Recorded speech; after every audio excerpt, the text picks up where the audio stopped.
मेरे साथ में है आज लॉयर प्रतिभा, जो बैंक्स के साथ काम करती हैं और जो आजकल एक इशू है, मेजर इशू रिकवरी से रिलेटेड, कि लोन रिकवरी एजेंट्स काफी प्रॉब्लम क्रिएट करते हैं, तो उससे रिलेटेड आज जानते हैं। और प्रतिभा, आप ही यार इंट्रोड्यूस करो यार अपने आप को।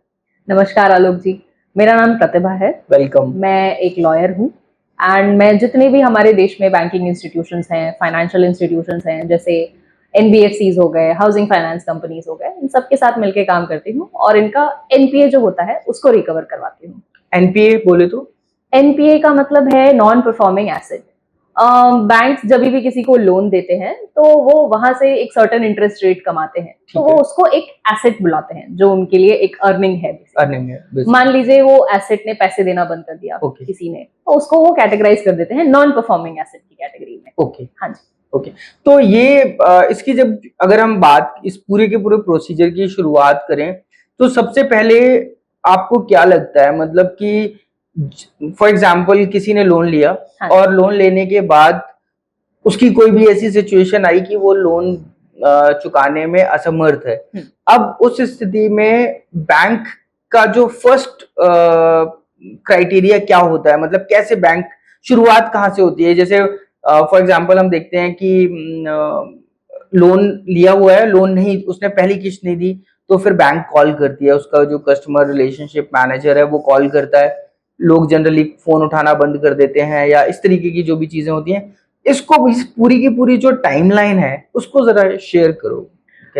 एक चीज मैं कहना चाहूंगी, हमारे देश में लोन रिकवरी से रिलेटेड जो मानसिकता है वो थोड़ी सी खराब सी हो गई है, बट मैं ये सबको समझाना चाहूंगी कि हमारे देश में जितने भी बैंकिंग इंस्टीट्यूशंस हैं और हमारे एनबीएफसीज वगैरह हो गए, उसमें जो लोग बैठे हैं, जो लोन आपका दे रहे हैं या जो आपके लोन को मॉनिटर कर रहे हैं, या जो कंसर्न पर्सन है ऑफिसर, वो एक नॉर्मल अच्छे बैकग्राउंड घर से आते हैं, वो भी चाहते हैं कि आपकी मदद करें। वो उनका बिल्कुल ये इंटेंशन नहीं होता कि आपको परेशान किया जाए या आपकी सिचुएशन खराब है, आपकी स्थिति खराब है, लेकिन उसमें भी आपको जो है वो हरास करें, उनका कोई ऐसा इंटेंशन नहीं है। मैं सबको ये कहना चाहूंगी कि आप जाइए, उनसे आराम से बैठ के बात कीजिए, आप उनको समझाइए सिचुएशन क्या है, they will come up with the solution. वो आपकी बिल्कुल पूर्ण तरह से मदद करना चाहेंगे। वो चाहते हैं कि आप जो है वो देखिए, सबके पास पैसे की एक स्थिति आ जाती है जहाँ पे वो एक असमर्थ हो जाते हैं किसी भी लोन को देने में। करेक्ट। तो वो सारी चीजें आपकी सॉर्ट आउट कर देंगे, बस आपको गुड रिलेशन बनाना है। आप फोन उठाना बंद कर देंगे, आप उनसे बात नहीं करेंगे, आप उनसे मिलेंगे नहीं, आप गलत प्रॉमिसेस करके चले जाएंगे, नियत आपकी साफ होगी तो आपका जरूर मदद किया जाएगा। अच्छा, अब यहाँ पर ये एक वर्ड बड़ा सही इंटरेस्टिंग सा बोला है, नियत। हाँ, लेकिन सारी प्रॉब्लम तो यहीं से शुरू होती है नियत से, क्योंकि बहुत सारे लोग ऐसे हैं जिनकी नियत मतलब अच्छी है, जो इंटेंशन है कि यार मैंने लोन लिया है, मान लो बिजनेस फेल हो गया, या एजुकेशन लोन लिया था और जॉब नहीं लगी, या बहुत सारे अलग अलग तरीके के लोन्स हैं। अब लोन ले लिया है और वो एक्चुअली में नहीं दे पा रहा है, तो वो बंदे से बात करेगा जाकर, लेकिन अल्टीमेटली मान लीजिए दो सिचुएशन है यहाँ पर, कि एक बंदा कह रहा है कि सर मैं ट्राई कर रहा हूँ, आपको लोन के लिए 1 दिन 2 दिन या मतलब 1 महीना 2 महीने के बाद शुरू करूंगा या 3 महीने के बाद शुरू करूंगा, तो वो उस हिसाब से प्रोसेस हो सकता है। एक दूसरी चीज ये सिचुएशन आती है, या वो बहुत सारी एन नंबर ऑफ सिचुएशंस ऐसी बन जाती हैं जहां पर बंदा इस सिचुएशन में नहीं होता है कि वो बात भी करे, क्योंकि उसको पता है कि यार मेरे पास है नहीं, या डिमोरलाइज हो चुका होता है, या ऐसी सिचुएशन उसकी बन चुकी होती है कि उसके पास कुछ है नहीं देने को, या बहुत सारे हम देखते रहते हैं अलग अलग सिनारियोज। उस केस में कैसे फर्स्ट स्टेप क्या लेता है बैंक? बैंक जो है, फर्स्ट स्टेप बैंक का काम है, जब भी कोई एनपीए होता है उनको कैटेगराइज किया जाता है बकेट 1, बकेट 2, बकेट 3 लोन्स में। तो बैंक के ही जो कर्मचारी होते हैं वो कॉल करके आपसे बात करेंगे, आपको हेल्प करेंगे। मान लीजिए आपकी ईएमआई 10,000 है, आप नहीं असमर्थ है उसको देने में, तो आप जाके उनसे बात करिए। एक बहुत अच्छी स्कीम जिसको रिस्ट्रक्चरिंग कहते हैं, आप अपना लोन रिस्ट्रक्चर करा सकते हैं। आप उनको बोल सकते हैं कि मैं आपको 10,000 नहीं दे सकता, आप मेरा ईएमआई जो है वो 5,000 का कर दीजिए। अच्छा, ठीक है। तो आपका लोन अमाउंट जो है वो सेम रहेगा, इंटरेस्ट थोड़ा सा बढ़ जाएगा क्योंकि नंबर ऑफ ईयर्स जो है वो थोड़े से बढ़ जाएंगे। ओके। लेकिन बैंक के पास बहुत सारे ऐसे तरीके हैं जिससे बैंक आपकी मदद कर सकता है, और एक सबसे बड़ा तरीका जो है वो है नेशनल लोक अदालत। अच्छा। नेशनल लोक अदालत जो है ना, वहां जाके आप अपना लोन को जो है वो काफी हद तक मतलब उसको समझ रहे हैं, आप खत्म करवा सकते हैं। आप उनसे रिक्वेस्ट कर सकते हैं, बैंक और जो जज हैं हमारे ऑनरेबल जज जो वहां बैठे होते हैं, दोनों ह्यूमैनिटेरियन ग्राउंड्स पे आपको बिल्कुल जो भी आपकी कैपेबिलिटी है उसमें आपका लोन जो है वो समाप्त करवा सकते हैं। मतलब वो ये, लेकिन आपको ये प्रूव करना पड़ेगा कि आपकी क्या सिचुएशन है और आप किस स्थिति से गुजर रहे हैं। एब्सोल्युटली, बिल्कुल। तो अगर मान लीजिए कि कोई किसी की, वही वाली बात जो नियत वाली बात है, हाँ। अगर किसी की इंटेंशन ही नहीं है कि यार मैंने रुपए ले लिए, हाँ। अब मैं इसके रुपए, बैंक के रुपए बर्बाद कर, मतलब मारना चाहता हूँ, तो उस स्थिति में कैसे, मतलब उस स्थिति में बैंक को कई बार लोन को राइट ऑफ करना होता है क्योंकि लोग भाग जाते हैं, अनट्रेसेबल होते हैं, ऑल दोस थिंग्स। दो बैंक उन पे सर्विलेंस रखता है, उनके सिविल रिपोर्ट्स और सारी चीजें जो है वो कंटिन्यूअसली मॉनिटर होती रहती हैं। लेकिन अगर एसेट है हमारे पास किसी ऐसे केस में जहां फ्रॉड है, ऑल दोस थिंग्स, तो बैंक के पास उस एसेट को कब्जा करके उसके क्या कहते हैं ना, उसमें उससे पैसे रिकवर करने के अलावा कोई ऑप्शन बचता नहीं है। तो जहां नियत खराब होती है वहां बैंक जो है वो सरफेसी करके एक एक्ट है जिसको यूज करता है।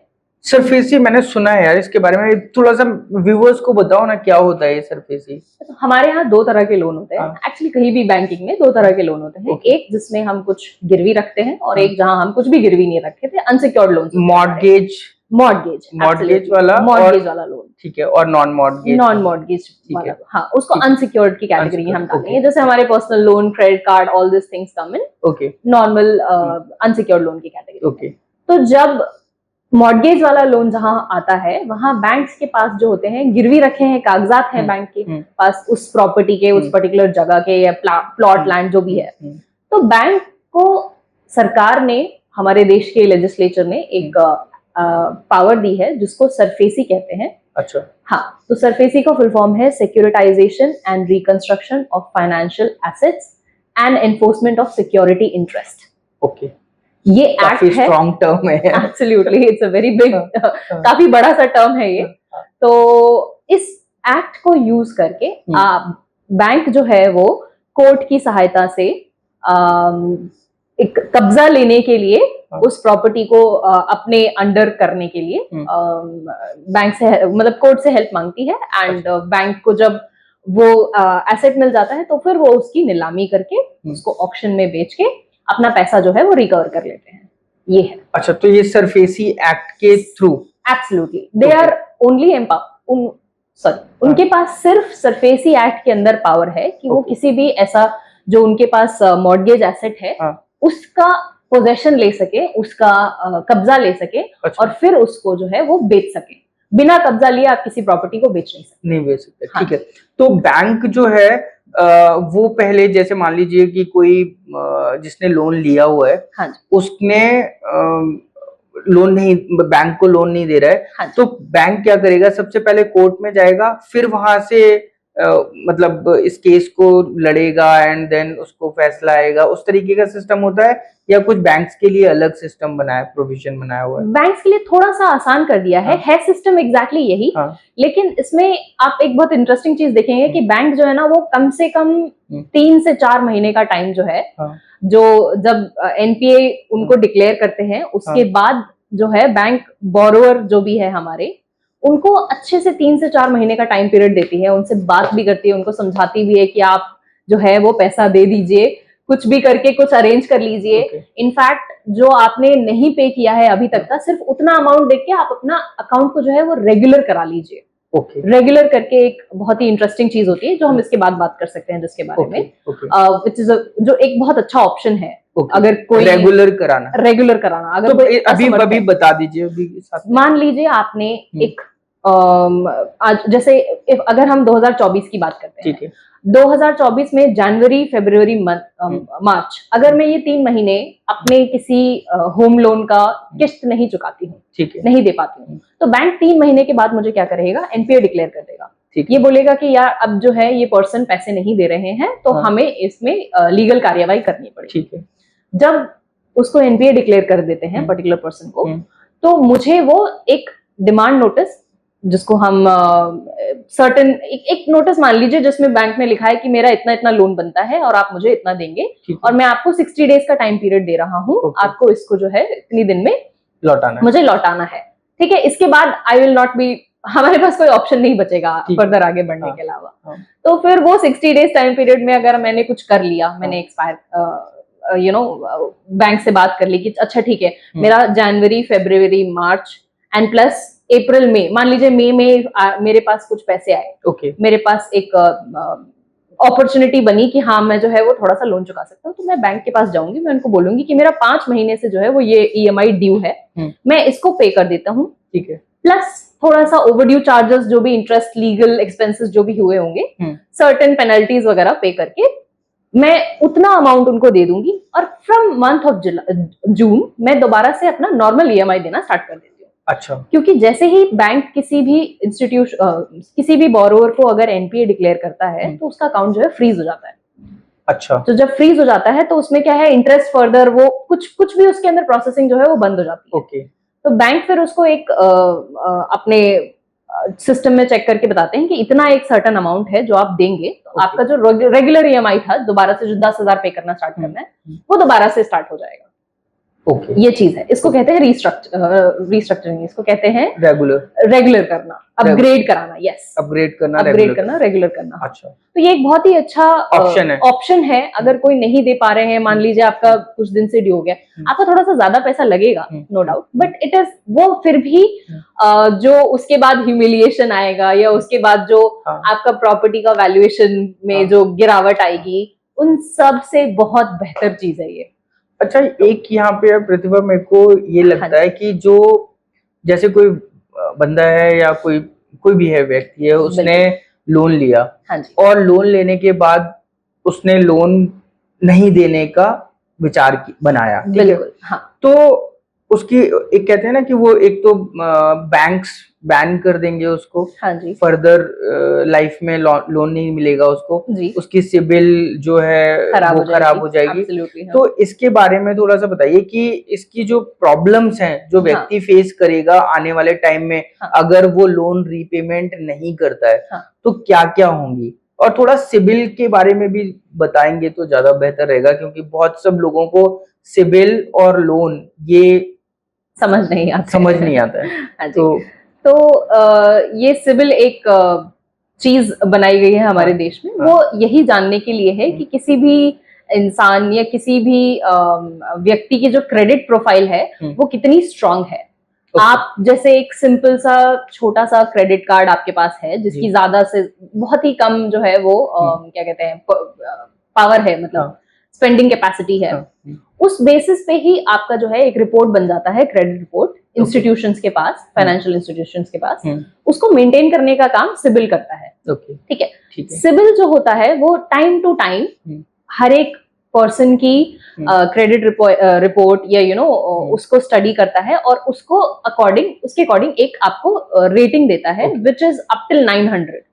ठीक है। सो अगर आपका credit profile is somewhere around more than 700, you are a good person, जिसकी क्रेडिट रिपोर्ट जो है वो बहुत अच्छी है। तो आपको इंटरेस्ट रेट जो है वो कम मिलेंगे इंस्टीट्यूशन से। आपको लोन देने में भी इंस्टीट्यूशन प्रॉब्लम नहीं क्रिएट करेगा, आपके डॉक्यूमेंटेशन में भी इतना हेजल नहीं बनाएंगे, वो आराम से आपको लोन मिल जाएगा। द मोमेंट आप कोई लोन देना बंद कर देते हैं, या आप लैप्स कर देते हैं, या आपका ड्यू हो जाता है, बहुत दिन से ड्यू है, नहीं हो रहा है पे, थोड़ा बहुत एडजस्टमेंट चल जाता है, मान लीजिए एक गलती से आपका रह गया एंड ऑल दोस थिंग्स, तो उस बात पे क्रेडिट प्रोफाइल खराब नहीं होती है। लेकिन अगर आपने नहीं दिया है तो आपकी क्रेडिट प्रोफाइल को वो रिड्यूस करके काफी कम कर देते हैं। अच्छा। ठीक है। वो क्रेडिट प्रोफाइल हर एक इंस्टीट्यूशन जो है वो आपका चेक करता है, जो पैन से लिंक्ड होता है आपका। जो हमारा पैन आधार जो अभी गवर्नमेंट ने करा था ना, कि पैन एंड पैन से फिर आधार भी कनेक्टेड है, तो अल्टीमेटली आप कहीं पे भी जाओ इंडिया में, कहीं पर भी आपको करेक्ट, मतलब एब्सोल्युटली आपके पैन नंबर के बेसिस पे वो सारी की सारी आपकी क्रेडिट जो है आप प्रोफाइल कैसे व्यक्ति हैं पता चल जाएगा पता चल जाएगा उसी टाइम पर कि आप रुपए लेने वाले हैं, हाँ। लौटाने वाले हैं या बिल्कुल नहीं है, बिल्कुल उस बिल्कुल तरीके से। हाँ जी ठीक है, तो सिबिल, तो इस सिबिल से ये पता चलता है। बिल्कुल तो हाँ जी, अगर कोई व्यक्ति ने मान लीजिए अपनी सिबिल खराब कर ली, हाँ जी तो उसके बाद जब वो आता है लोन के, हाँ, मतलब लोन उसको उसने सिबिल खराब है तो लोन नहीं मिलेगा, हाँ ठीक है, बैंक आसानी से लोन नहीं देंगे। साथ ही साथ में उसकी, अगर वो लोन नहीं दिया उसने, हाँ जी तो उसको क्या बैंक कैसे बैन करते हैं, क्या प्रोसीजर होता है इसको बैन करने का? बैंक जो है वो अपने इंटरनल लिस्ट में उनको बैन कर देंगे। ठीक है। दो हमारे पास एक ऐसा ऑप्शन होना चाहिए, हाँ। मुझे स्ट्रांगली ऐसा लगता है हाँ। कि we should create a central database for hmm. People जो इस तरह के हैं, जो फ्रॉड की नीयत से जो है वो लोन लेते हैं और रीपे नहीं करते हैं, उनके लिए एक सेंट्रल डेटा बनाना चाहिए। बट अगेन थोड़ा सा मिसयूज का भी उसमें बहुत बड़ा इशू है, तो अभी तक इस तरह का कुछ उस डायरेक्शन में काम नहीं हुआ है। बट इंटरनली उनके पास रिकॉर्ड रहता है। प्लस मे बी आपके कुछ इंस्टीट्यूशंस हैं जो आपको लोन देने के लिए तैयार हो जाएंगे, जो है, लेकिन आप उनके लिए एक हाई रिस्क कस्टमर हैं। एंड हाई रिस्क कस्टमर का जो इंटरेस्ट रेट होता है वो बहुत ही ज्यादा हाई होता है। मतलब आप मानेंगे नहीं, it can be as high as 36% है, 36% टू 40% है। ये है मतलब यस वो तो मतलब पूरा डबल से भी ज्यादा डबल से भी ज्यादा। आप मान लीजिए आप पर मंथ 3% इंटरेस्ट रेट पे करेंगे पर मंथ का हिसाब से, तो फिर वो हाई रिस्क वाले। अब चलिए यहाँ पर एक बड़ी इंटरेस्टिंग बात आई। हाँ जी हाई रिस्क कस्टमर है, बिल्कुल हाँ, उसको लोन दे दिया, हाँ। तो हाई रिस्क कस्टमर का मतलब है, मान लो कभी उसने लोन नहीं लौटाया, तो फिर क्या करेगा बैंक? उसके लिए जो भी इंस्टीट्यूशन उनको लोन देने के लिए तैयार होगा, हाँ। एक तो अनसिक्योर्ड लोन तो आप भूल ही जाइए, अनसिक्योर्ड लोन आपको कोई फंड करेंगे ही नहीं कभी भी। आपसे सिक्योर्ड लोन लेंगे, वो आपको मॉर्गेज देना पड़ेगा, और वो मॉर्गेज जैसे नॉर्मल मॉर्गेज जो होता है, अगर मैं एक नॉर्मल गुड क्रेडिट रिस्क वाला एक कस्टमर हूँ, तो मेरा जो मॉर्गेज होगा वो, जैसे मान लीजिए अगर मुझे 100 रुपीज बोरो करने हैं, तो मुझे उनके पास जो गिरवी रखना पड़ेगा वो 150 रुपए की चीज या मैक्सिमम 200 रुपए की चीज गिरवी रखनी पड़ेगी।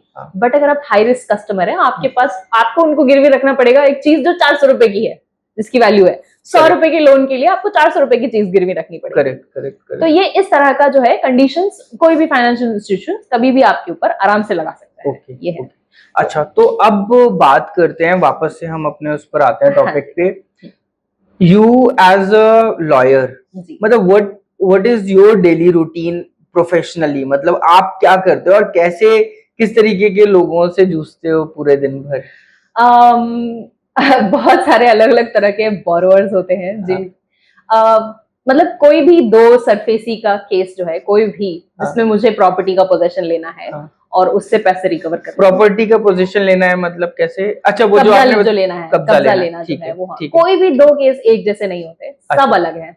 तो कोई ऐसा कोई एक एग्जांपल दो जहां पर किसी का केस आपने लिया हो। एक बहुत ही इंटरेस्टिंग केस था। बहुत सारे अलग अलग तरह के केस आते हैं, कभी कभी हमें भी बुरा लगता है कि हम ऐसे काम कर रहे हैं, बहुत लोग नीड में है, लेकिन हमारा तो काम है, मतलब it is bread and butter for me. या सो एक लेडी थी, बुजुर्ग लेडी थी, उनके जो सन थे, ही वाज एडल्ट, लेकिन मेंटली थोड़ा सा अनस्टेबल थे वो। अच्छा। तो बुजुर्ग लेडी के हस्बैंड जो थे वो एक्सपायर हो चुके थे, तो लोन भी ज्यादा नहीं था, आई थिंक मात्र 6-7 लाख रुपए का था। तो अब उनके पास उनका प्रॉपर्टी गिरवी रखा हुआ है, प्रॉपर्टी की वैल्यू भी है 10-12 लाख की, तो छोड़ भी नहीं सकते, बैंक से प्रेशर है, आपको करना पड़ेगा। बैंक भी क्या करे बेचारा, आपको ह्यूमैनिटेरियन ग्राउंड पे बहुत सारा डिस्काउंट दे सकता है, बट मैडम की इतनी भी कैपेसिटी नहीं थी कि वो या 3-4 लाख रुपए, अगर मान लीजिए बैंक डिस्काउंट कंसिडर करता है ह्यूमैनिटेरियन ग्राउंड पे, तब भी वो उतने पैसे भी दे नहीं पा रही, ये भी सिचुएशन नहीं थी उनकी। तो हमने मैडम को काफी ज्यादा काउंसिल किया, उनको समझाया कि मैडम देखिए पैसे तो आपने लिए हैं, और अगर मॉर्गेज है बैंक के पास तो वो आपको छोड़ेगा तो नहीं, आप समझिए, क्योंकि ये एक इंस्टीट्यूशन है, ये सिस्टम है। जब आपने लोन लिया था तो आप अपनी पर्सनल गारंटी साइन करते हैं, और पर्सनल गारंटी पे का मतलब यही होता है कि चाहे जो भी सिचुएशन हो आप पे करेंगे उसको। आप अपनी लाइफ के कोई भी सिचुएशंस जो है वो बैंक के ऊपर नहीं थोप सकते बेसिकली। तो उनका हमने फिर पोजेशन बड़े प्यार से उनको समझाया था, तो उन्होंने पीसफुली हैंडओवर कर दिया, हमें ज्यादा वो करने की जरूरत नहीं पड़ी। दूसरी चीज, हैंडओवर का मतलब क्या हुआ कि उन्होंने अपना घर छोड़ दिया? हमें चाबी दे दी कि आप जो है वो पोजेशन ले लीजिए, कब्जा ले लीजिए, आप इसको लीगली कोर्ट के थ्रू मत जाइए। अच्छा। क्योंकि एक ये चीज बोरोवर जो है वो नहीं समझते हैं कि आप जितना डिले करेंगे, आप जितना बैंक को परेशान करेंगे, आप जितना उनको क्या कहते हैं उनके जितने लीगल ऑप्शंस उनको लगाने पड़ेंगे, उसकी कॉस्टिंग सब आपके ही अकाउंट से बैलेंस की जाएगी। बैंक अपनी जेब से कुछ पे नहीं करेगा। ओके, मतलब अगर कोई बंदा भी जा रहा है आपसे बात करने के लिए, तो उसकी भी कॉस्टिंग आपको ही देनी पड़ेगी? आपको ही देनी पड़ेगी। इन द एंड कॉस्टिंग आपके ही अकाउंट से बैलेंस होती है वो। फॉर एग्जाम्पल, इन मैडम के केस में इन्होंने पीसफुली पोजेशन दे दिया हमें, ठीक है, तो प्रॉपर्टी जो है वो करीब 10-12 लाख की थी। 6 लाख जो है वो हमें रिकवर हुए आउट ऑफ ऑक्शन जो होता है, auction 6 to 8 lakh, I am not exactly sure. तो जो रिमेनिंग बैलेंस बचा था मैडम का, I believe somewhere around 4 lakh था, वो हमने मैडम को दे दिया कि मैडम आपके पास जो है 4 लाख आए हैं। अच्छा। अब आप इसको यूज कर सकते हैं एक प्रॉपर रिहैबिलिटेशन के लिए। अच्छा। आप बोलो तो मेरी टीम जो है वो आपको हेल्प भी करेगी कहीं पे घर देखने में and all this things, because I was very personally attached to her. She was an old lady. अच्छा नहीं लगा मुझे उनको वैसे। समझ गया। यही कॉन्ट्ररी अगर वो मैडम कहते कि नहीं मैं नहीं दूंगी, आप जो मर्जी कर लीजिए ऑल दिस थिंग्स, तो एक तो आपकी नियत दिख जाती है। करेक्ट। तो बैंक को क्या है, फिर लीगल ऑप्शंस यूज करने पड़ेंगे। लीगल ऑप्शंस में वो हमें as a recovery agent appoint करेंगे, हमें बोलेंगे कि आप जो है वो रिकवर कर दीजिए। अब भी मेरी कॉस्टिंग जो लीगल कॉस्टिंग है वो सब मैडम के अकाउंट से ही बैलेंस होगी। तो लीगल कॉस्टिंग की जब बात करते हैं प्रतिभा, तो कैसे, मतलब वो लीगल कॉस्टिंग, मतलब आप पहले लीगल डॉक्यूमेंट भेजते हैं बोरोवर के पास में, फिर वो जो लोगों को भेजने वाला प्रक्रिया होती है वो कैसे वर्क करती है? वो शुरुआत यहाँ से होती है कि जैसे ही बैंक जो आपको एनपीए डिक्लेयर कर देता है, आपको 2 महीने का टाइम पीरियड और देता है वो, कि आप पैसे लौटा दीजिए। अगर आप लौटा देते हैं वेल एंड गुड, नहीं लौटाते हैं तो बैंक क्या करता है, थर्ड पार्टी वेंडर्स होते हैं उनके पास, जो उनको कब्जा दिलाने का काम करते हैं। अच्छा। अच्छा, एक मैं यहाँ पे बीच में रोकूंगा। जो वो थर्ड पार्टी जो एजेंट्स होते हैं जो कब्जा दिलाने वाली बात करते हैं, तो कब्जा दिलाने वाले का क्या मतलब हो गया कि जैसे मान लीजिए किसी ने होम लोन लिया था और घर है उसका, या किसी का प्लॉट जमीन के ऊपर लोन लिया था, तो वो उस जमीन पे कब्जा दिलवाने की बात? बिल्कुल, जमीन पे कब्जा ले लेंगे, वो उस घर का कब्जा ले लेंगे। मतलब घर का कब्जा लेने का मतलब हो गया कि उनको बोलेंगे बाहर निकलो, आपको टाइम देंगे। अच्छा। पूरा एक प्रोसीजर है, आपको टाइम देंगे, आपको बोलेंगे आप इसको खाली कर दीजिए इस टाइम से पहले, मैं इस दिन आऊंगा पोजेशन लेने के लिए। हम फिर उस दिन जितने भी गवर्नमेंट अथॉरिटीज होते हैं जो इस चीज में, जिनको कोर्ट बोलती है कि आप इनको मदद कीजिए ये चीज करने में, उनको यूज करके उनको ले जाते हैं, जिसमें पुलिस भी एक बहुत बड़ा पार्ट होती है। अच्छा। बिना पुलिस के हम कहीं भी एंट्री नहीं कर सकते, किसी के घर में घुसना अलाउड नहीं है। तो हम पुलिस को लेके जाते हैं वहां पे, कब्जा खाली करवाते हैं सारा घर उनका, और फिर उसके ऊपर बकायदा सील लगा देते हैं, जो सरकारी सील होती है वो। फिर उस चीज का फिर ऑक्शन बाद में फिर उस चीज का बाद में ऑक्शन किया जाता है, उसका वैल्यूएशन करके उसकी सारी चीजें। अच्छा, अब यहाँ पर अब मान लीजिए कि कोई व्यक्ति है, पुलिस भी गई जी, और जो भी लीगल वो जो गए, तो वो मान लो अगर कोई नहीं कर रहा है खाली, वो रिटेलिएट करता है कि भाई मैं मेरा घर नहीं खाली करूंगा मैं, क्योंकि वो एक ऑब्वियसली एक इमोशनल भी होती है काफी सारी चीजें जिसमें, तो वो कैसे हैंडल होती हैं? देखिए, हम जो है वो ऐसे डायरेक्टली नहीं जा सकते अनलेस पीसफुली जो है कोई हैंडओवर कर रहा है, हमें खुद ही कह रहे हैं कि हम जो है वो दे देंगे। हमारे पास कोर्ट का ऑर्डर होता है, ठीक है। हम जो है बिफोर किसी भी पोजीशन को या कब्जा लेने के लिए हम पहले कोर्ट से जाके रिक्वेस्ट करते हैं कि ये जो है वो प्रॉब्लम वाला केस है, या हमें जो है वो इसका कब्जा दिलाने में मदद कीजिए। तो कोर्ट बकायदा एक ऑर्डर पास करती है। तो हम जो, अगर आप उसको डिनाई कर रहे हैं, अगर आप मना कर देते हैं कि मैं खाली नहीं करूंगा, तो आप मेरे को डिनाई नहीं कर रहे हैं, आप कोर्ट के ऑर्डर को डिनाई कर रहे हैं। अच्छा। और कोर्ट के ऑर्डर डिनाई करने के लिए पुलिस आपको अरेस्ट भी कर सकती है। अच्छा। पुलिस आपको निकाल भी सकती है। हम अगर महिलाएं होती हैं घर में, तो हम लेडी कांस्टेबल को लेके जाते हैं, एंड पुलिस का काम होता है कि पूरा बकायदा जो घर है सबको खाली करवाना। हम उनको टाइम भी देते हैं, अगर मान लीजिए कोई उस सेम दिन, जिस दिन पोजेशन है उस दिन खाली नहीं करते हैं पूरे घर को, तो हम उनको टाइम देते हैं, आप अपना वैल्यूएबल आइटम्स जो है, जितनी भी आपकी कीमती सामान है उसको उठा लीजिए, क्योंकि हमने आपको ऑलरेडी सफिशिएंट टाइम दे रखा है। उससे ज्यादा देना तो पॉसिबल है नहीं, ठीक है। तो हम उनको तो ये जो जी पूरा का पूरा जो प्रोसीजर है, how much time it takes, मतलब फ्रॉम बिगिनिंग, मान लीजिए जिस दिन से बंदे ने देना बंद किया, फिर जी बैंक उसको 2 महीने, फिर 1 आध महीने और वो जो टाइम देती जी है, हाँ, then and coming to that point जहां पर उसका घर का पर कब्जा हो जाता है। कब्जा हो जाता है, ये कितना मतलब टाइम लगता है मैं अप्रोक्सीमेटली? कहूंगी आराम से 6 to 8 months। 6 to 8 months। 6 to 8 months। अच्छा, और एंड इन दैट केस जहां पर वो आसानी से कब्जा दे रहा है, या इन दैट केस जहां पर वो रिटेल मतलब बिल्कुल अपोजिट हो जाता है कि भाई मैं नहीं देने वाला, मैं घर खाली नहीं करने वाला, उस देखिए, किस कौन सी स्थिति में? मेजॉरिटी इंस्टीट्यूशंस जो हैं वो आजकल ये प्रैक्टिस कर रहे हैं कि हम्म, कोर्ट के थ्रू ही जाएं, वो अच्छा। कोर्ट के थ्रू ही कब्जा लें, चाहे बोरोवर जो है वो पीसफुली देना चाह रहे हैं या हम्म, नहीं देना चाह रहे हैं। हम्म, तो एक जहां जिस जिस स्टेज तक हमारे पास एक कोर्ट का ऑर्डर हमारे हाथ में होता है, हम्म, वो करीब 3 से 4 महीने का टाइम पीरियड है। अच्छा। आफ्टर दैट 3 to 4 months इस बात पे डिपेंड करता है कि वो बोरोवर कितनी पीसफुली जो है वो खाली कर रहे हैं। कुछ लोग जो होते हैं वो खाली ही नहीं करते हैं। मान लीजिए उनको मैंने बोला कि मैं आपका 20 जुलाई को आके पोजेशन लूंगी, तो वो 20 जुलाई तक भी घर को खाली नहीं करेंगे। फिर क्या करते हैं? तो वो उस सिनेरियो में हमें पुलिस की मदद लेनी पड़ती है। पुलिस पुलिस जो इजीली है- हेल्प करती है, मतलब, या पुलिस को भी पीछे पड़ना पड़ता है?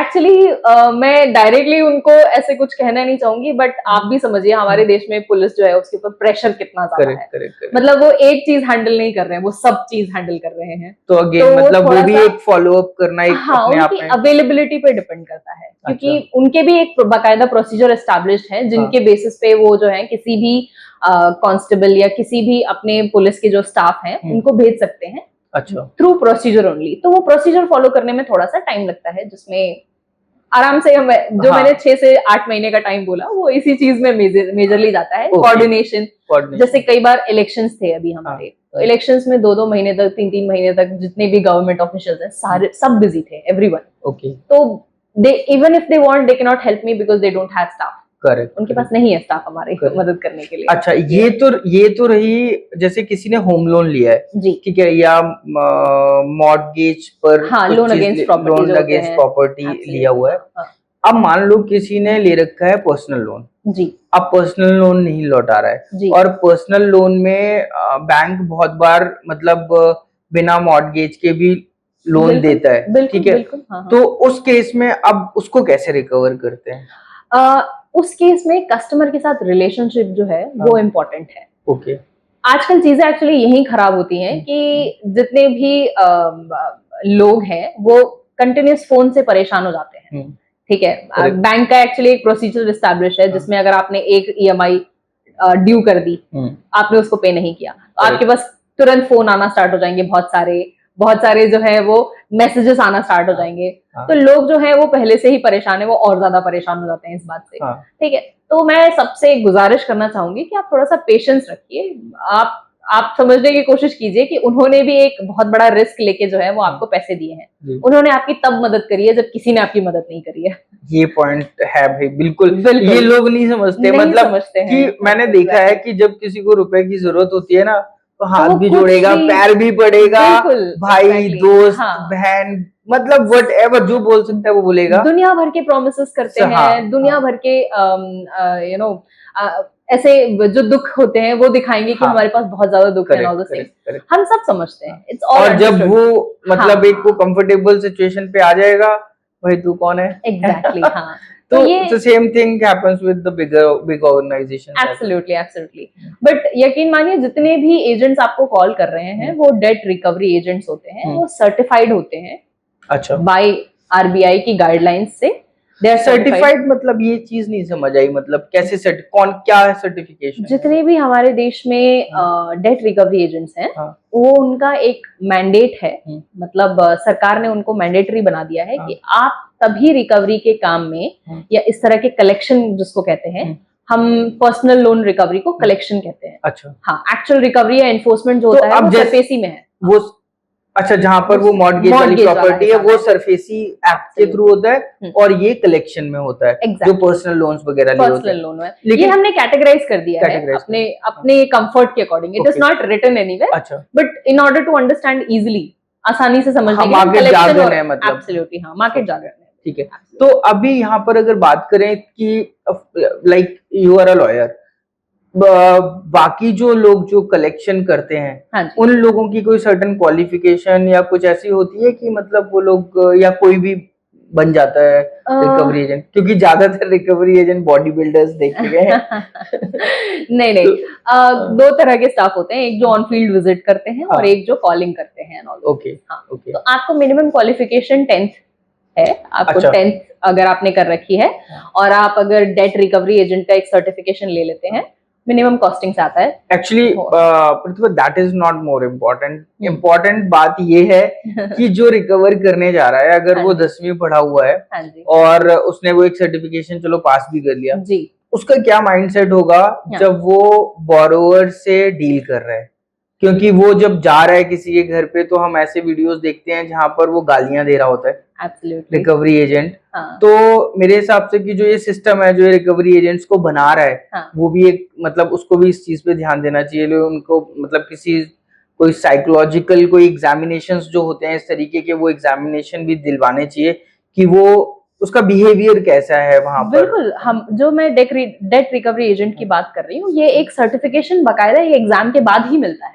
ओके एक आपको 100 आवर्स की ट्रेनिंग देते हैं हाँ। जिसमें आपको सारी चीजें समझाते हैं कि आपको 7 बजे से पहले या 7 बजे के बाद जो है वो किसी से बात करना अलाउड नहीं है, ये लिखा है उसमें। अच्छा। बट हम प्रैक्टिस करते हैं 9 से 6। ओके आप अगर नोटिस करेंगे तो आपको 6 बजे के बाद फोन नहीं आएंगे और ना ही Okay. आपको 9 बजे से पहले फोन आते हैं। अच्छा ठीक है, बहुत हाँ। रेयर सिनारियो में होता है ऐसा, Okay, करते हैं, बट okay. एक्ट में 7 to 7 लिखा हुआ है। अच्छा तो वो लोग प्रैक्टिस फॉलो करते हैं बकायदा। अच्छा हाँ, थोड़ा सा फ्रस्ट्रेशन और उनके लहजे में जो रूडनेस और जो हरासमेंट जो होता है वो इसलिए होता है because they are also on target.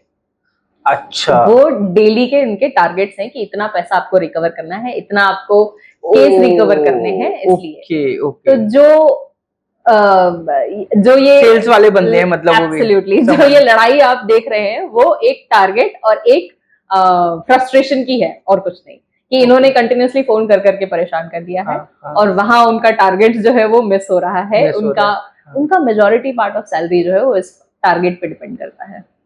ओहो, तो अब ये इसलिए। सिचुएशन ही बड़ी मतलब ऐसी है कि एक तरीके से उस जो बोरोवर है, जी बिल्कुल। बोरोवर की परेशानी हाँ और जो रिकवर करने आ रहा है, जो डेट बिल्कुल। रिकवरी कलेक्शन करने के लिए जो आ रहा है, बिल्कुल। उसके बेचारे को तो अगर वो देगा नहीं रुपए तो उसकी तनख्वाह नहीं आने वाली है। लेकिन इसमें एक बहुत इंटरेस्टिंग बात मैं ये कहना चाहूंगी कि वो ये नहीं चाह रहे हैं, जितने भी रिकवरी एजेंट्स आपसे ये नहीं चाह रहे हैं कि अगर आप मान लीजिए आपने 2 लाख रुपए बैंक को देने हैं और आप नहीं दे रहे हैं तो आप आज ही के आज मुझे 2 लाख रुपए दे दीजिए।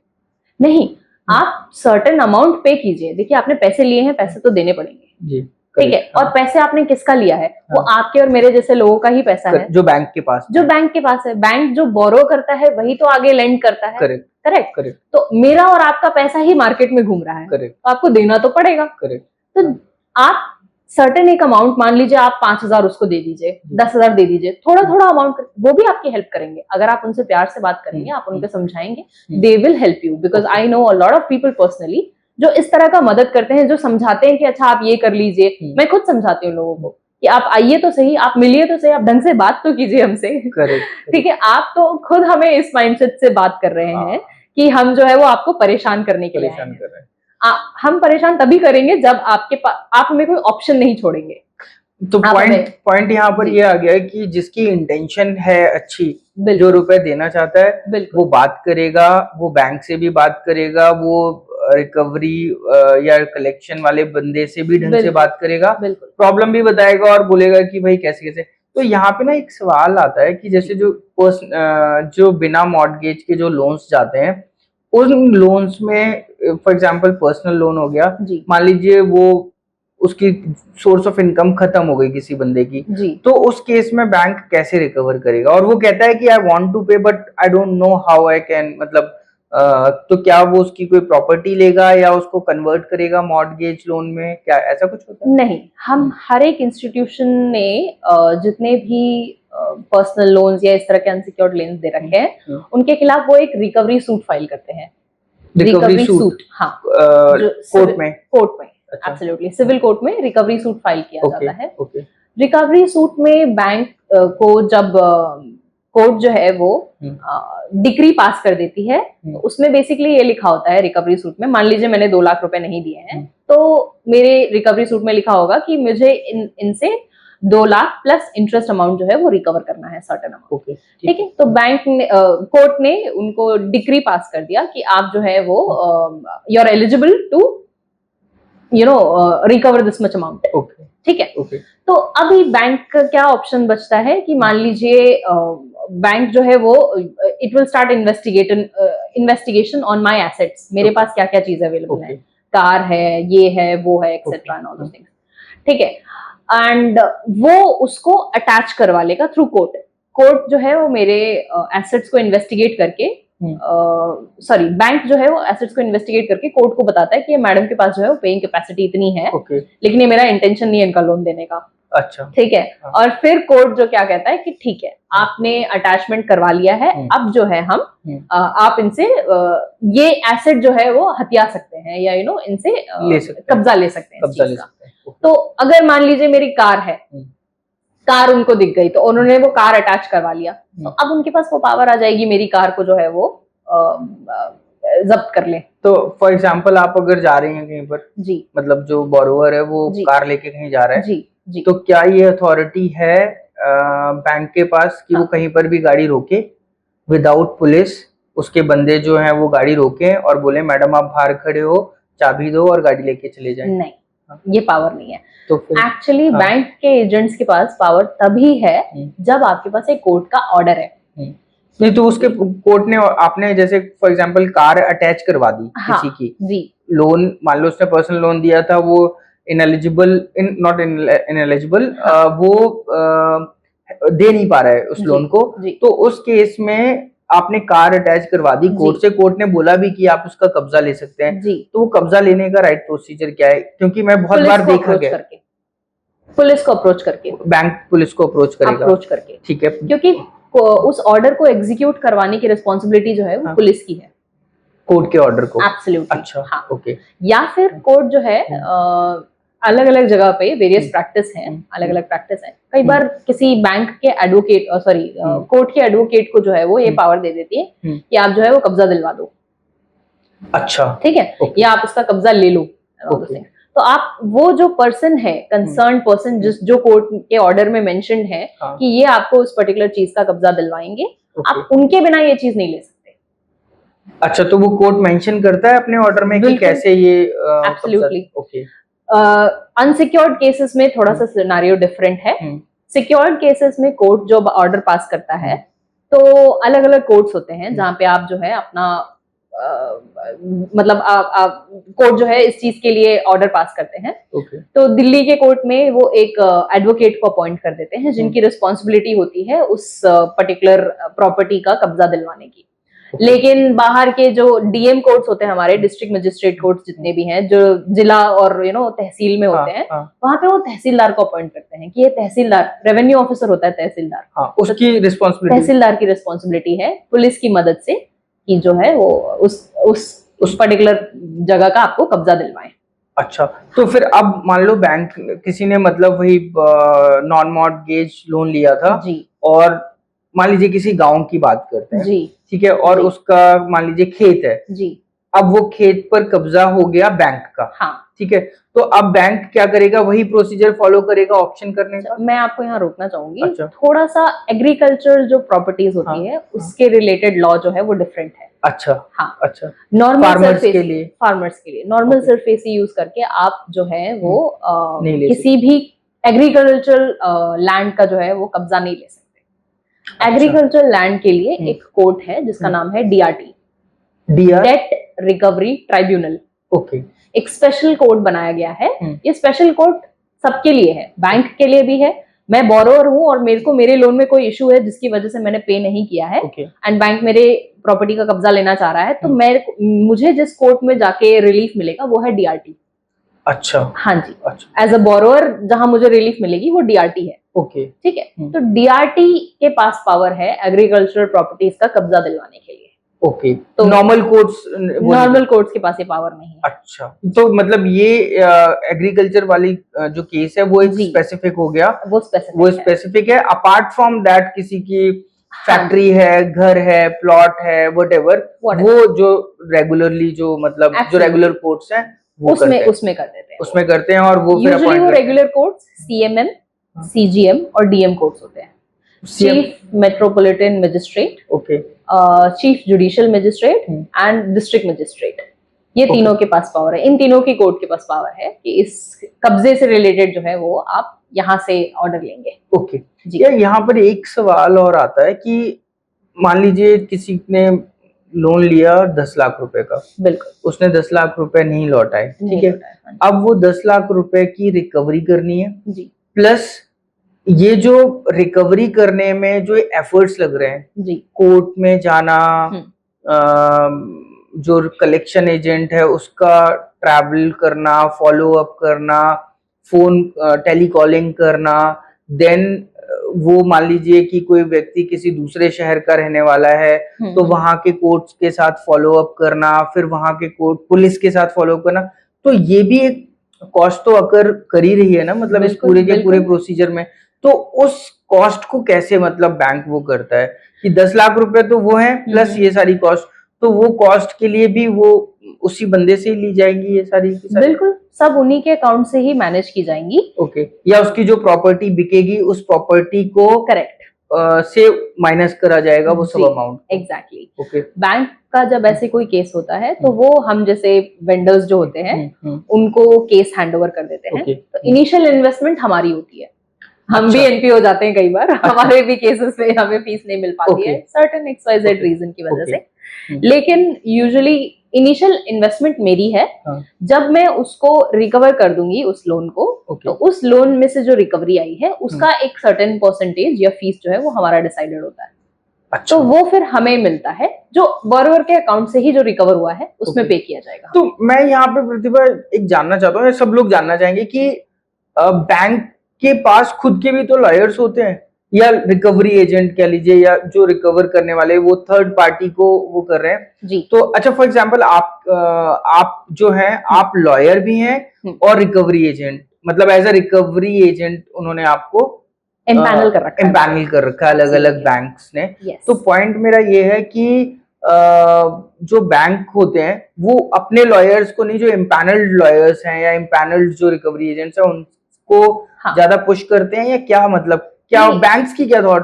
Basically I want to enter into the minds of the bank कि वो कैसे प्लान करते जो है वो थर्ड पार्टी वेंडर्स को प्रेफर करते हैं क्योंकि वो हम स्पेशलाइज्ड हैं इस चीज में।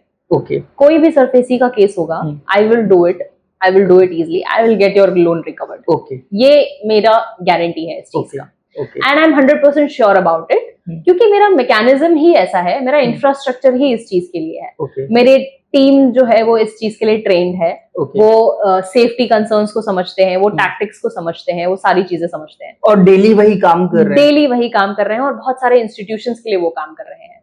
ऑन कॉन्ट्ररी, अगर बैंक अपने ही एम्प्लॉयज को पुश करते हैं तो उनके safety concern is a very big issue. कई ऐसे केसेस मैंने देखे हैं। अभी रिसेंटली ही एक इंस्टीट्यूशन के साथ केस हो गया था जहां पे मैं सिर्फ एक चाबी, जिस एरिया का हमने पोजीशन लिया था वो एक फ्लोर था, सेकंड और third. Okay, and first floor जो है वो तो फर्स्ट, सेकंड और थर्ड फ्लोर का पैसेज जो था ना वो बिल्कुल कॉमन था। अच्छा, तो जब हमने पोजीशन लिया, जब बैंक ने पोजीशन लिया उसका, तो उन्होंने वो कॉमन पैसेज का ताला तोड़ा, फिर सेकंड और थर्ड का ताला तोड़ा और वहां पे ताला लगा दिया। फिर जब वापस आए हैं तो इसको खुला नहीं छोड़ सकते कॉमन पैसेज वाले को, क्योंकि फर्स्ट वाले का सेफ्टी कंसर्न है। तो उन्होंने क्या किया, वहां पे एक लॉक इंस्टॉल कर दिया, वहां पे एक नोटिस भी लगा दिया कि इफ यू हैव टू, जो फर्स्ट फ्लोर वाले हैं, क्योंकि वो उस दिन अवेलेबल नहीं थे और उससे पहले भी 2-4 बारी जब टीम को उन्होंने भेजा है तो वो अवेलेबल नहीं हो पाया, उनका कॉन्टैक्ट नहीं मिल पाया। तो उन्होंने वहां पे वो नोटिस लगा दिया कि अगर आपको इसको खुलवाना है या इसकी कॉमन पैसेज की चाबी चाहिए तो आप बता दीजिएगा, हम जो है वो इस नंबर पे कांटेक्ट कर लीजिएगा, हम भेज देंगे किसी को। अब वो उन्होंने कांटेक्ट किया, फर्स्ट वो केस एक्चुअली फ्रॉड था, थोड़ा सा सिचुएशन थोड़ी सी ग्रेव, ज्यादा ही वहां पे ग्रेव थी। अच्छा, जो बैंकर जो है वो उसको समझ नहीं पाए। जब वो वहां पे वो चाबी लेने के लिए या देने के लिए पहुंचे तो वहां पे थोड़ा सा हाथापाई वगैरह हो गई। तो वो एक बैंक का सेफ्टी कंसर्न बहुत ज्यादा है अपने समझ- एम्प्लॉयज के लिए रिलेटेड। ओके। ठीक है, क्योंकि हम जब जाते हैं हम समझते हैं इस बात को कि कभी भी कोई भी सिचुएशन जो है हो वो सकती है। डेंजरस हो सकती है। हम समझते हैं कि अगर मान लीजिए गर्मा गर्मी हो रही है, तो अगर बोरोवर की तरफ से गर्मा हो रही है, हम शांत रख लेते हैं, हम चले आते हैं। हम उस दिन शेर नहीं बनेंगे। अच्छा। हम दूसरे दिन जाएंगे, हम आराम से जो लीगल हमारे जितने भी सेफ्टी है, जैसे पुलिस हो गया and all those things, हम उनको लेके जाएंगे। हम सेफ्टी कंसर्न का अच्छे से ध्यान रखते हैं। लेकिन बैंक के पास काम भी बहुत सारे हैं। करेक्ट हर एक उनके जो डिपार्टमेंट है उनमें, उनके इंटरनल डिपार्टमेंट्स में काम बहुत ज्यादा है। करेक्ट। तो जब वो जाएंगे मान लीजिए, तो वो इस चीज का ध्यान रखें कि 100% सिक्योरिटी हो उनके लिए एंड ऑल दिस थिंग, वो ये इंश्योर करना उनके लिए थोड़ा सा मुश्किल है। इसीलिए बैंक के जो प्रोसीजर है उसमें उन्होंने ये गाइडलाइन दे रखी है कि आप जो है रिकवरी वाले केसेस जो है वो वेंडर्स को दीजिए, आप खुद रिकवर मत कीजिए। ओके। तो यहाँ पे ये वाली जो चीज देखने को मिलती है, ये जो बॉडी बिल्डर्स आते हैं जी, और जो एक गाली गलौज करते हैं आके, ये कहाँ से, मतलब ये किसने इम्पैनल करे होते हैं? मतलब ये क्या वो जो थर्ड, जैसे आप जो लोग हैं थर्ड पार्टी ऑर्गेनाइजेशंस हैं, हाँ। उन्होंने अपने पास इस तरीके के लोग रखे होते हैं, and what is the reason behind it कि बॉडी बिल्डर्स को रखा हुआ है? मतलब क्या ये इंटेंशन वो वाली है कि हाँ, मतलब एक तो इंटिमिडेटिंग फैक्टर जो होता है ना कि अच्छा। किसी का पर्सनालिटी या किसी की ऐसे ह्यूज पर्सनालिटी देख के लोग जो है डर जाते हैं कि अच्छा इससे पंगा नहीं लेना है, इससे गलत बात नहीं करनी है, क्योंकि हमारा कुछ भी हो सकता है। बट मुझे लगता है कि रिकवरी जो है वो दिमाग का खेल ज्यादा है रादर देन मसल का खेल। तो देयर आर बहुत सारे वेंडर्स जिन्होंने मसल मैन रखे हुए हैं, रिकवरी आती भी है वहां से, वो थोड़ा सा गर्मा गर्मी भी हो जाती है, बट अगेन टारगेट्स और जो क्या कहते हैं ना फ्रस्ट्रेशन था उन दोनों के बीच का मिलन जो है थोड़ा सा मुश्किल है। करेक्ट। तो हम थोड़ा सा सॉफ्ट स्टैंड रखते हैं। My team is specialised in this thing. हम कभी भी किसी से बदतमीजी से बात नहीं करते। मैंने बहुत सारे बोरोवर्स से आज तक बात करी है, they all are in good terms with us. हमारे पास जब वो आते हैं वो खुश होके जाते हैं। वो कहते हैं कि हमारा कोई भी ऐसा कुछ भी उल्टा सीधा हुआ या हमारे किसी जानकार का ऐसा कुछ हो गया तो हम आपसे रिकमेंड करेंगे। हम चाहेंगे कि वो जो है आपके पास आए और बैंक से हमें मदद दिलवाई जाए। ये चीज है। तो my team is train entirely in this thing कि आपको प्यार से बात करनी है, आपको कभी भी किसी को ह्यूमिलिएट नहीं करना है। और मान लीजिए अगर कोई सामने से आपको ह्यूमिलिएट करने की कोशिश कर रहा है, कोई दिक्कत नहीं है, आप ईगो मत दिखाइए वहां पे। करेक्ट। क्योंकि ये ईगो का गेम नहीं है। रुपए लेने हैं, तुमने लिए हैं, देने तो पड़ेंगे आपको, कोई बात नहीं। आज आप चिल्ला लीजिए, कल हमारी बारी आएगी, हम पुलिस लेके आएंगे। हम तो चिल्लाएंगे नहीं जी, हम तो लीगली आपसे पैसे लेंगे। करेक्ट, ये चीज है। अच्छा, तो अब बहुत सारी बातें हो गई बैंक्स के पॉइंट ऑफ व्यू से, जी, आप लोगों के पॉइंट ऑफ व्यू से, मतलब आप भी एक तरीके से बैंक ही हुए क्योंकि आप बैंक के लिए काम कर रहे हैं। बिल्कुल। लीगल एस्पेक्ट्स जो हैं उस पर बात करी। अब हम बात करते हैं जो हमारे जो बोरोवर्स हैं जी, उस केस में जहां पर हमने देखा कि कोई पोजीशन किसी चीज का, फॉर एग्जांपल गाड़ी का, घर का या कुछ प्रॉपर्टी का जी, बदतमीजी से लिया जा रहा है, पहली चीज। हाँ। या दूसरी चीज गाली वगैरह देना। हाँ। तीसरी चीज फीमेल्स वगैरह हैं उनके साथ बदतमीजी करना। चौथी चीज उनकी जो लोकेशन है, फॉर एग्जांपल उनकी सोसाइटी में आके उनके घर के बाहर आकर चिल्लाना जी, ताकि वो जो सोसाइटी को पता चले कि यार ये तो मतलब बैंक का रुपया ले रखा है या किसी का रुपया ले रखा है जी। तो ये जितनी भी जो चीजें हैं जी, अगर कोई जेन्युइनली इनसे मतलब उसको पता भी नहीं है, जैसे आपने बताया कि बैंक से बात करे या वो करे, आई डोंट नो मतलब कि एक्चुअली में क्या पता वो लोग बात कर रहे हो और बैंक ज्यादा पुश कर रहा हो, क्योंकि यहाँ तो आप अभी बात कर रहे हो बैंक के पॉइंट ऑफ व्यू से, लेकिन ऐसे बहुत सारे सिनारियो होते होंगे जहां पर बैंक्स भी थोड़े ग्रे साइड में होते होंगे। बिल्कुल बिल्कुल, ठीक है। तो उस केस में जो बोरोवर है जी, उसको क्या क्या करना चाहिए, उसके क्या राइट्स हैं, and what is the right way to deal with these kind of situations? तो अगेन मैंने कहा कि अगर आपकी इंटेंशन साफ होगी तो मैं आपको गारंटी दे सकती हूँ, और जो भी इंस्टीट्यूशन आपके पास रिकवरी करने के लिए आया है आप उसके मैनेजर से ही बात कीजिए, आप उसके सीनियर से जाके बात कीजिए। आपके पास ब्रांच का कॉन्टैक्ट है जी, आपने जहां से लोन लिया है आप वहां जाइए, उनसे बात कीजिए। अगर वो नहीं आपको एंटरटेन कर रहे हैं, आप कोशिश कीजिए कि उसका जो सीनियर है, सीनियर डिपार्टमेंट जैसे रीजनल ऑफिस होता है या कोई होता है, आप वहां जाइए, अपना पॉइंट रखिए। आई एम श्योर आपकी कोई ना कोई मदद जरूर करेगा। पुलिस को रिपोर्ट कर सकते हैं क्या? पुलिस को आप रिपोर्ट नहीं कर सकते और पुलिस के पास पावर नहीं है डायरेक्टली उस चीज को नहीं, रोकने अगर की। किसी जो एजेंट है उसने बदतमीजी की है, उसके लिए क्या करेगा पुलिस को? देन यस एब्सोल्युटली आप एफआईआर कर सकते हैं, बदतमीजी के पर्पज से कर सकते हैं, लेकिन आप ये नहीं कह सकते कि वो रिकवरी एजेंट मेरे घर पे क्यों खड़ा है। अच्छा, ठीक है, अच्छा, वो मेरे घर पे क्यों खड़ा है, व्हाई अच्छा। Is he standing here, he has full right to hmm. Stand over there and he has been given that right from the bank. ठीक है, अच्छा, बैंक ने उसको ये राइट दिया है क्योंकि वो बैंक के बिहाफ पे काम कर रहे हैं, तो वो आ सकते हैं, आपसे अच्छा। बात कर सकते हैं, लेकिन वो आपसे बदतमीजी नहीं कर सकते। हम्म। आप भी उनसे बदतमीजी नहीं करेंगे, आप भी उनको प्यार से समझाइए कि आप जाइए, मैं बैंक से बात करूंगी या मैं डील कर लूंगा, I will give some money, आप प्यार से उनको समझा दीजिए। अच्छा, ठीक है। क्या अगर जैसे मान लीजिए किसी ने वीडियो रिकॉर्ड कर लिया या सीसीटीवी में पता चला जी कि वो मतलब बात करने के भी बहुत सारे तरीके होते हैं ना। जी एक तो तरीका होता है कि ठीक जैसे हम लोग बात कर रहे हैं, आपने बोला कि आप जाइए, जी हम बैंक से बात कर लेंगे, जो कस्टमर है, बोरोवर जो है, जी बट वहीं पर जो दूसरा बंदा है, जो मतलब मसल हाँ, मैन जो है, जी वो बोल रहा है देख लूंगा तेरे को, या आवाज तेज करके बात कर रहा है उसकी सोसाइटी में। मान लीजिए वो एक बहुत रिस्पेक्टेड फैमिली हो जी या बंदा हो जी जिसने लोन लिया हो, तो उस केस में बिकॉज देखिए सब लोग तो गुंडे नहीं होते ना। बिल्कुल हाँ एक अच्छी सोसाइटी में कोई रह रहा है अपने बीवी बच्चों के साथ में और उसने लोन लिया, जी और वहां पर आप चिल्ला के उसकी बेइज्जती कर रहे हैं, जी उसके लिए क्या राइट्स हैं, मतलब उस फैमिली के लिए, उन लोगों के लिए, कि वो और कैसे वो उसके ऊपर मतलब पुलिस की हेल्प ले सकते हैं या कोर्ट की हेल्प ले सकते हैं? कुछ ईमेल्स कर सकते हैं क्या? कुछ कोर्ट के पास जा सकते हैं क्या? कुछ हो उनके लिए तो आप बताइए। सर्टेनली बैंक से रिक्वेस्ट कर सकते हैं कि इस तरह के प्रैक्टिसेस मत कीजिए, आई एम विलिंग टू पे मनी। आप अपना जो नहीं, ये मैं वो तो बात समझ आ गई। जी हाँ, जो ये अगर कोई ऐसा जो कर ये रहा है ह्यूमिलिएशन जो फेस जी किया, ठीक हाँ है, हैरेसमेंट जो हुआ उसके साथ में, जी उसके खिलाफ क्या कर सकते हैं? देखिए, अनफॉर्चुनेटली हमारे पास ऐसा कोई मैकेनिज्म अभी है नहीं ओके। जहां पे आपको ये पावर दे दी जाए हाँ। और ये कह दिया जाए कि नहीं, आपके घर पे कोई आ नहीं सकता, आपसे ऐसे बात नहीं कर सकता, या चिल्ला चिल्ला के आपके सोसाइटी में बता नहीं सकता कि आपने लोन लिया है एंड ऑल दिस थिंग्स। अच्छा, तो पुलिस हेल्प क्योंकि नहीं करेगी इसमें? पुलिस आपको मदद तब कर सकती है जब कोई असॉल्ट मैटर हो या जब सेफ्टी कंसर्न हो।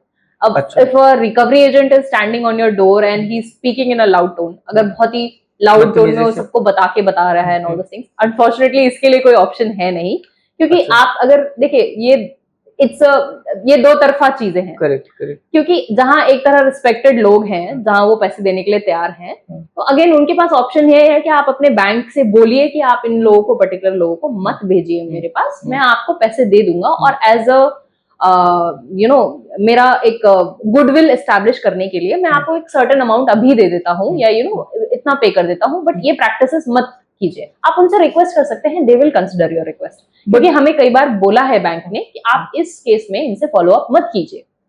ठीक है, हम जब रिकवरी करने की कोशिश करते हैं, कोई ऐसी ईमेल कर सकता है कोई अपने कंसर्न? एब्सोल्युटली, वो आप बैंक को कंसर्न ईमेल कर सकते हैं, आरबीआई वगैरह को, बैंकिंग ऑम्बड्समैन को कंप्लेन कर सकते हैं। Okay. आप उनको बता सकते हैं कि आप जो ये पर्टिकुलर जो है हमारे को ज्यादा परेशान कर रहे हैं, you think for then and there के लिए आप पीसीआर पे कॉल कर सकते हैं 100 पे, एंड देन अवॉइड कर सकते हैं उस सिचुएशन को, उस पर्टिकुलर इमीडिएटली रिलीफ के लिए।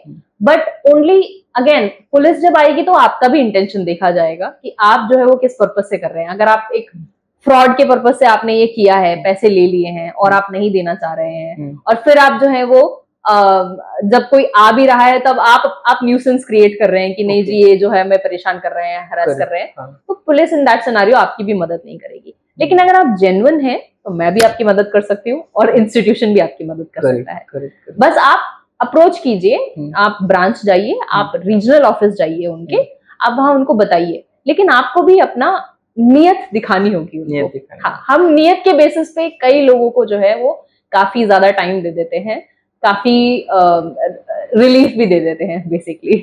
ये है। सो अब थोड़ा सा टॉपिक से रिलेटेड बट थोड़ा सा हटकर, that you are into this profession और बीइंग अ फीमेल जी, मतलब ये कि ऐसा प्रोफेशन है जहां पर जनरली फीमेल्स मुझे नहीं लगता कि होती होंगी, क्योंकि यहाँ पर काफी ज्यादा